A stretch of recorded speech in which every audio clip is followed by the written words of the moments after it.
आरक्षणाचा प्रश्न विधानसभेत काल उपस्थित केलाय. 5% आरक्षण त्यांना दिलं होतं, ते गेले.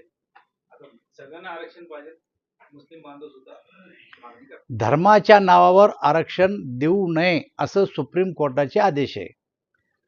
हिंदू असो, मुस्लिम असो का ख्रिश्चन असो, धर्माच्या नावावर आरक्षण देऊ नये असे सुप्रीम कोर्टाचे डायरेक्शन आहेत. जातीला अधिकार आहे आरक्षण मागण्याचा, पण धर्माला अधिकार नसतो. घोडे बाजार वगैरे काही नाही. भारतीय जनता पार्टी, शिवसेना आणि एनसीपीचे सर्व आमदार एकत्र आहेत आणि 100% आमचे सारेचे सारे जण निवडून येतील. राजकीय भूकंप जर झाला तर तो आम्हीच करणारे, त्यांच्याकडून होऊ शकत नाही.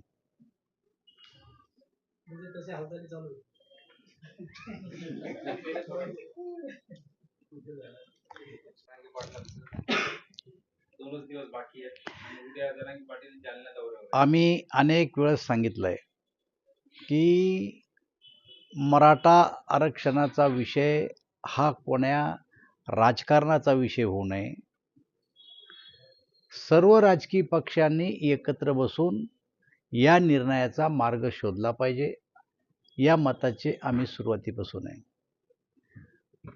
भारतीय जनता पक्षाचं राज्यात सरकार असताना आरक्षण दिलं गेलं होतं.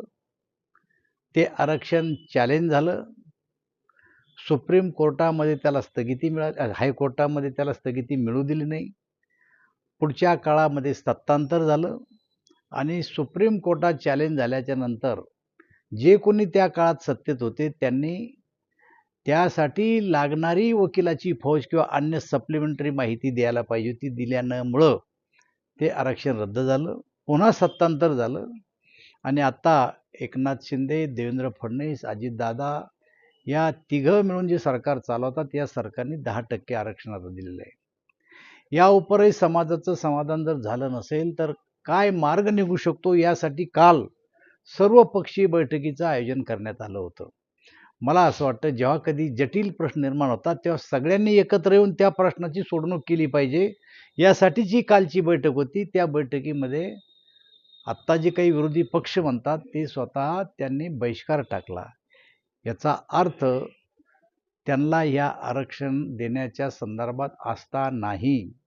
आम्ही आरक्षणाचे बाजूचे आहोत. त्यामुळं अशा प्रकारच्या ज्या रॅल्या आणि आत्ता जी काय आरक्षणाची मागणी होती ती योग्य, आरक्षण मिळावं या मताचे आम्ही आहे, आमचा पक्ष आहे, आमच्या महायुतीसुद्धा आरक्षणाच्या बाजूची आहे. परंतु ज्या पद्धतीनं या प्रसंगाला तोंड देऊन त्यातून मार्ग काढण्याची जी काही योजना आखायला पाहिजे ती सर्वांनी मिळून आखायला पाहिजे.